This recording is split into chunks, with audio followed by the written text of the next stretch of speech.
So, GTA 6 pre-orders are finally live, and capital G gamers are going absolutely nuts over the 2.5 products on offer. Let's break down why. Product 1, the digital version.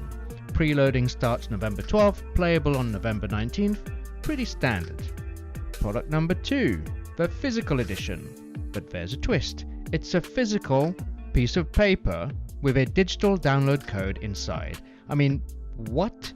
Last I checked, physical meant a disc or a cartridge, but what do I know? I've only been gaming for 4 decades. The last time a big publisher tried a stunt like this, it was Nintendo with their game keycards, but even that was marginally better, because those were physical cards with a chip that you actually slotted into your console to trigger the download.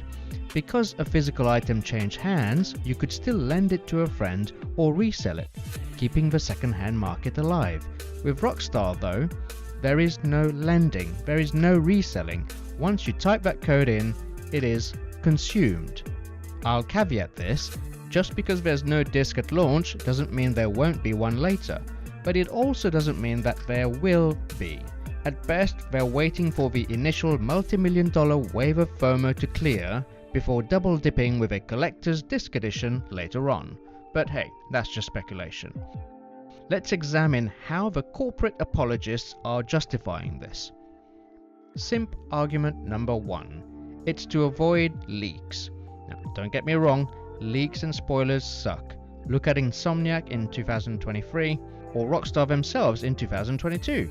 But is anyone really going to skip GTA 6 because the story leaked? I highly doubt it. This isn't about leaks. It's a transparent attempt to destroy the second-hand market so that Rockstar can control the price forever. Simp argument number 2. The game is too big for a Blu-ray. Are these people crazy? Multi-disc games have existed since the PlayStation 1. Final Fantasy IX was on 4 CDs. I know because I bought it. Even in this current generation, Final Fantasy VII Rebirth shipped on 2 discs. Baldur's Gate 3 also has multi-discs. Even Red Dead Redemption 2, made by Rockstar, came on 2 discs. It's an idiotic argument. Bonus simp argument number 3. They're saving plastic. Except that the physical edition still comes in a plastic case, it just has a piece of paper inside instead of a disc. What kind of logic is that? Look, Ubisoft did this with the Ultimate Editions of Star Wars Outlaws and Avatar, but their standard physical editions still had discs. Imagine Ubisoft doing better than you. In Rockstar's case, there is simply no disc available at all. Which brings us to the ultimate piss take. On top of the discless disaster, they announced an Ultimate Edition. Standard practice, right? Bonus vehicles, cosmetics, weapons, maybe a bonus mission. Except this one also paywalls access to specific shops and locations within the game world. Think about that.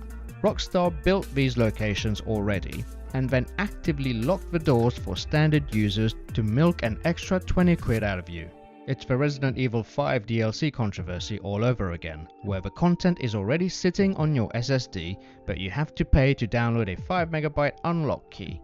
Look, if Rockstar is smart, they'll make it seamless. Instead of a locked door in the game that screams, "Hey broke boy, give us more money," they should just put a generic working storefront there for standard players to avoid weaponized FOMO. According to their website, Ultimate Edition bonuses are threaded across all aspects of Jason and Lucia's story, with new items uncovered behind each chapter. If these are major gameplay items and not just t-shirts, people are going to be mad, but they'll still buy it, obviously. Now, it's easy to hate on a billion-dollar corporation and call them greedy, but are they really greedy? That's like calling a Black Widow spider evil for injecting venom into its prey. That is just its nature. A listed company's sole unfeeling purpose is to generate infinite growth for its shareholders.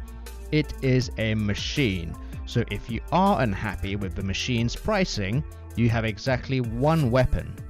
Don't buy it. It sounds simple, but I know many of you have been having wet dreams about this game since the PS3 era. You've waited over a decade. couldn't you wait one more year to send a message and protect your own rights? If enough of you combated the FOMO, Rockstar might actually realize that they need to do better, and other companies may also take note. But let's be real, you're gonna buy it anyway, so stop your bitching and moaning, buy your disc-free box, and keep sucking at the teat of capitalism. Bon appétit.